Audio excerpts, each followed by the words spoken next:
چې د خلکو زړونه دي شتل پې د مزې دپاره او تا تورې سترګې تورولې نو د دې دپاره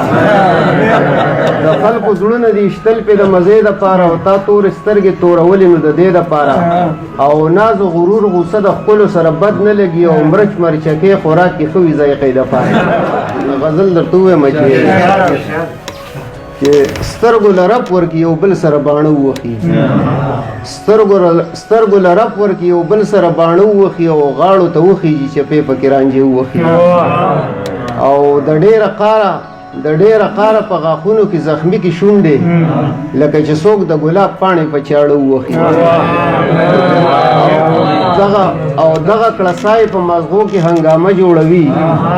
دغه کړسای په مازغو کې هنګامه جوړوي او هغه چې شړپ ورکي پیړه په تنارو ووخي او ستا د اوربل او سترګو جنگ لکم یو نوم ورکما ستا د اوربل او سترګو جنگ لکم یو نوم ورکما او لکه په خپلو کې چې یو بل پښتانه ووخي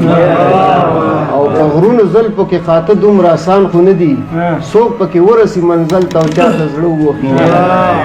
او دا یې د ځان د رانغښتلو یوه بیله نښه دا یې د ځان د رانغښتلو یوه بله نښه او هغه په نه خبره ما سره چې خوله ووخي او سړی په نور څه سر کې بل څه وایي او د مینې تاو چې زړه نه پورته شي مازغه ووخي او مقصد پکې دی چې زما او ستا د جدایۍ د څوک څه سوچ نه کوي انګار هسې به په ډانګ باندې اوبه ووخي